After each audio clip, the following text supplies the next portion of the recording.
In this lesson, I'm going to show you how to create a customized text animation. And to follow along, let's just open up After Effects, start up a new composition. I'm going with my HD comp here. Click OK. I want to add some text to this, so I'm going to click on the Type tool, and that displays the character panel over here. Let's hoist that up a bit so I can see all of it. I'm going to take a look at those characteristics, and I think those will work for me. I want you to type 2 lines of text because I want to show you how text animation behaves when you have more than 1 line. So I'm going to click up here. Here is some text and some more text. All right, click on the text layer to accept that. Hold on the controller command key and kind of center it up, and now we're ready to go. To animate text, you need to add an animator to the text layer. So if you go to the text layer and open it up, you'll see that there are 2 property groups, text and transform. And the text property group has this thing called animate. That's where you add a text animator. If you open up the text disclosure triangle, you see there are 2 property groups here already. We're going to add another one called animator, or animate 1. So let's just go over here and click on this. And these are the things that we can animate within the text string. We can animate things 1 letter at a time, 1 word at a time, or by percentage. But this allows us to animate more than the entire text layer. So we have a number of transform properties here, plus some color properties. And these properties relate to the character panel. We're going to focus on these guys up here. I want to have all the transform properties come in at once. I wouldn't normally do this because I wouldn't normally animate all of those guys, but I want to put them all there so you can see how they work. So I'm going to click on all transform properties. And that adds an animator, animator 1. And inside animator 1 are all the things that we can change within the range that we select. I'm going to lift this up a little bit so you can see a little bit better there. These are all the properties. Nothing's been changed. They're all in the same place that we started. But what I want to do is put things that are within the range and have them look a little different. So let's look at the range first of all. I'm going to click away to deselect all these guys and just open up the range selector. You see it has a start and an end. Starts 0, end is 100, and offset is 0. What this means is that the range currently, when I click on this, you'll see it, the range goes from the upper left-hand corner to the bottom right-hand corner. The starting point for the range is 0, meaning the beginning, and the ending point for the range is 100%, meaning the end. So basically 100% of all this text is within the range. And anything we change down here in terms of the properties then will show up here for the stuff that's within the range. I'm going to limit the range a little bit. I'm going to pull the start in a little bit by just pulling it in like this to the word sum, like that. Now I'm going to pull in the end a bit so we can see how that looks just under the word and. So what's in the range now is some text and on 2 different lines. You can see it goes from 23% to 57% here. All right, let me just scroll on down a little bit here. I want to change something within there. I'm going to change the opacity, just drop the opacity. So whatever's inside that range now will have reduced opacity. Okay? If I change the range, then you'll see how that changes as well. If I want to change, let's say, the position, now notice the position starts off 0, 0. The position is relative to the current position. This isn't the actual transform position for the entire layer. This is just relative to where this is now. So I change the position by, let's say, sliding it to the right, lifting it up or down, like so. Anything in the range is lifted up or down. I can skew it, so I can just change the skew angle first and then skew it like so. If I want to rotate it, let's say I rotate it 1x, nothing's going to happen because it's a complete rotation, right? But as I move those guys out of the range, they will sort of unrotate. They will rotate counterclockwise once as I move it out of the range. That may seem a little counterintuitive, but let me show you how that works. I'm going to slide the starting point here and watch how it spins as it comes down. Because what's happening here, anything in the range has been turned around 360 degrees and tilted to one side and dropped in opacity. But when I drop it out of the range, it goes back to its regular condition, the condition that you made when you created the text. And it does it gradually. It's kind of a nice thing that it doesn't just jump down there. It does gradually sort of spin around as it goes down there. That's the cool part about the animation. It interpolates from condition here within the range and then the condition outside of the range. All right? Let me just show you a couple other things down here. Under Advanced, there are some characteristics about how you can control the range and a few other things. Right now we're controlling the range based on a percentage. See how it works? 16, 57, 0. I can change that to index. An index means that you go based on the number of characters or words. Here it says 5.6 to 20. So we're actually having a width here from 5.6 to 20. If I take this down to 0 and take this thing up a little ways to the end of the text line, you'll see it goes to 36. Why 36? Because there are 36 characters and spaces. So the index talks about the number of letters. If I change this from characters to characters excluding spaces, then there'll be fewer once I kind of move things around a little bit. I have to kind of think about it for a second. There we go. Now you see that it changed to 29 because we removed 6 spaces. If I go to words, again, I'll need to move it to kind of tell it that we've changed things. There it goes, 8 words. 1, 2, 3, 4, 5, 6, 7, 8. If I go to lines, once again, I need to kind of let it know that I've changed something, then it jumps to 2 lines. So you can animate things based on lines or based on words or text, where you can drop out the spaces as well. So if I move this thing, if I change this thing from, let's say, 2 to 1, you'll see that it's affecting only the first line. If I change the starting point to 1 and the ending point to 2, then it'll affect only the second line. The second line is within the range. See how that works? I'll take this back to percentage because I think that's probably the most intuitive. Scrolling down a little bit.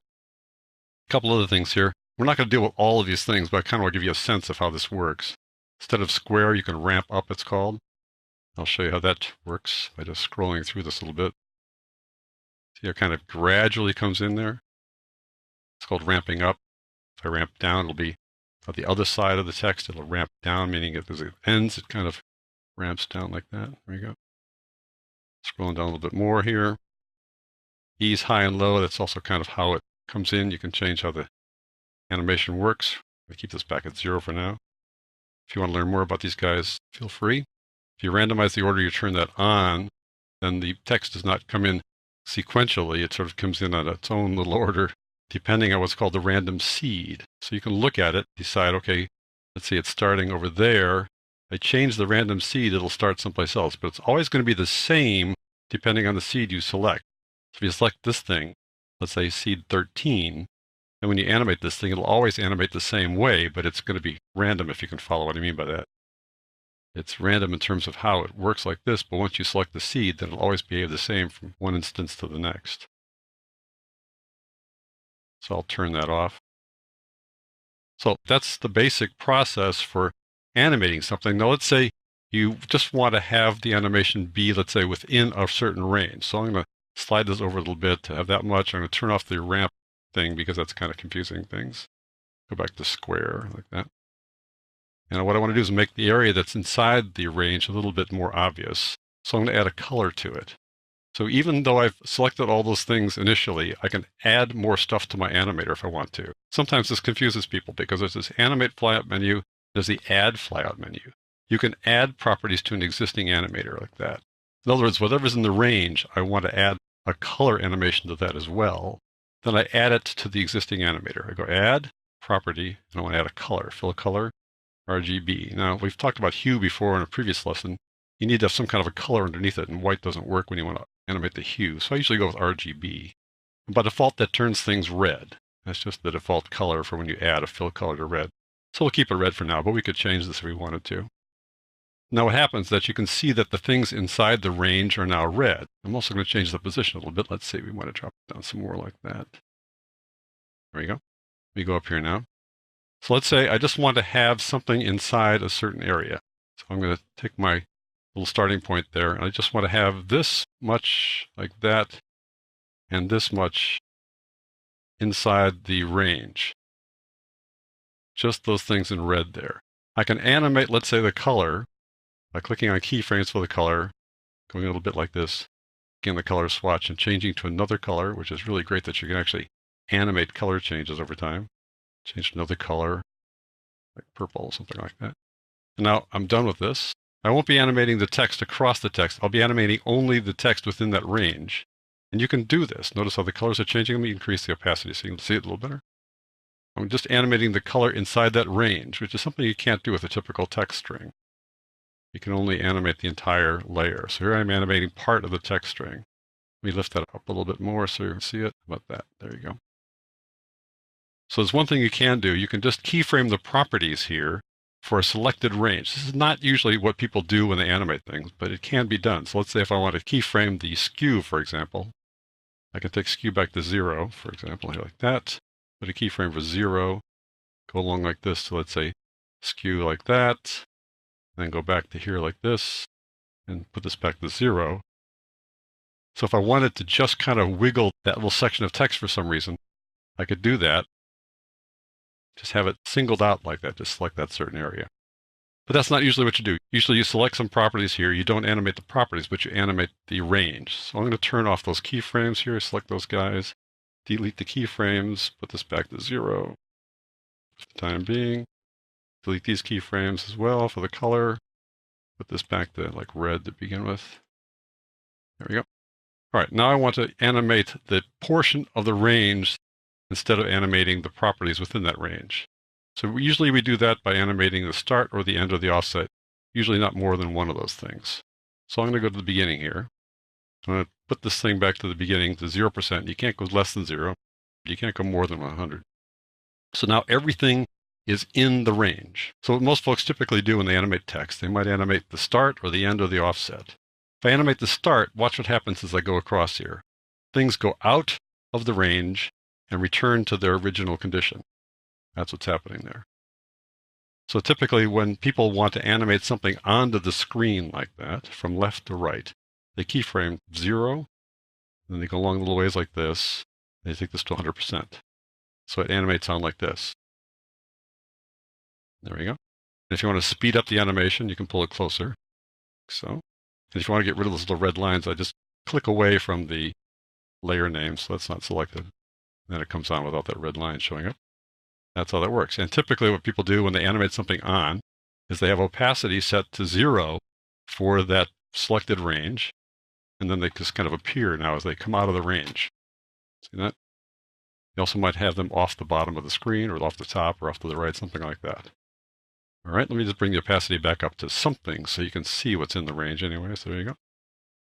Sometimes people animate things off. So I'll get rid of those keyframes by clicking on start and deleting them. They can animate the end. If I go from right to left, I'm going to take this thing and pull it in. So they're going to go like that. Another way to do it. If I want to animate them off too, I can have this thing starting out at 100%, which means nothing's in the range. The start is at the end, if you get what I mean. Starts here and the end's here, but if I pull that in from right to left, then I can animate something off the screen. So for example, let's say instead of having to go to the bottom like that, I can slide it off to the right for whatever's inside the range. Let me see what's in the range by pulling this over to the left a little bit like that. I can take these guys and slide them off to the right by position here, X and Y. So I'll slide this thing off to the right, let's just say. Not necessarily all the way off because I want you to see what's going on. And then I can animate something off the screen by animating the start, starting at 100% and then pulling it off like that. So for example, I'm going to put a keyframe there for 100, put a keyframe over here for 0. See how that works. See how it's animating off the screen now? I mean, if I'd slid it farther off, it would have gone completely off. There you go. Or I can do the sort of the opposite thing for the end.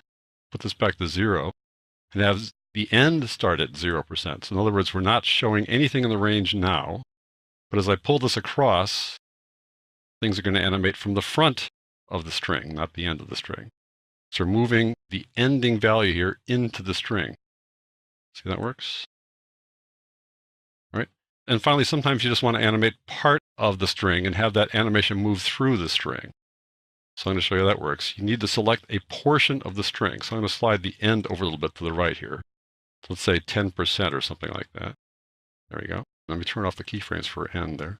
If I want to animate just that section, I use the offset. I'm going to offset the selected 11% area. What I need to do to start the offset is to go back 11% to negative 11% so that basically the right-hand side, the end side, is at 0. By changing the offset, I'm essentially adding or subtracting to these values. So if I go negative 11 here, minus 11, now you notice that nothing is inside the range because I've subtracted 11 from the end and 11 from 0. So 11 minus 11 is 0, and 0 minus 11 is negative 11. So basically the range is out here someplace. And as I move the offset across, it's going to start picking up portions of the text that are 11% wide. So it's going to move through in 11% chunks. So what I want to do here is kind of not have things fly off the screen so much. I just want to have them sort of stay in place there a little bit. So let me not have them move off. I'll change the position back to 0, 0 here. like that. And I'm just going to expand their scale a bit, lift up the scale a lot, stuff inside the range, increase the opacity so you can see this now. Now I'm going to move the offset through here. Let's see how that works. Take this guy and slide it in. So whatever's inside the range now shows up as large text and red. All right, see how that works? So you can have things go back and forth by putting in keyframes. So if I put -11, for example, as our first keyframe, I can go in little ways like this and go to positive what? What's going to be the thing that gets the last frame out? Well, 100 plus 0, that'll be what I need. I need to get the start all the way to the end. So it's not some magic thing. Just 100% will get it out. There you go. I can go a little bit farther like this, and I can go back a ways. Let's say go back to like 10% maybe, or 0. So it's still a sum on the screen, near 0. And go back again, have it go all the way across again like that. And that should do it. So see how that works? Goes across, goes back, and goes across again like that. Now, I mentioned earlier that you can animate things across the text like that, or animate parts of the text, bring things in, send things out. But you can also change the characteristics while this is happening. And I think color is the most obvious one to do that. So I'm going to go back here, click on the fill color keyframe, toggle keyframe animation switch, go in a little ways, let's say right there, and change it to something dramatically different. OK, go a little bit farther, change it to something different as well. Click that. Now we'll watch how that animates. Comes in red, gradually changes to that kind of green, orange thing there, and then changes to blue. So you can animate the characteristics while you're animating the range of text those characteristics are being applied to. So that's a basic rundown on how you can animate text. You can select a range of text and animate properties within that range. You can select a range of text and put some set of properties there and then move that range around. Or you can do both at once. You can move the range around while the properties are changing within that range.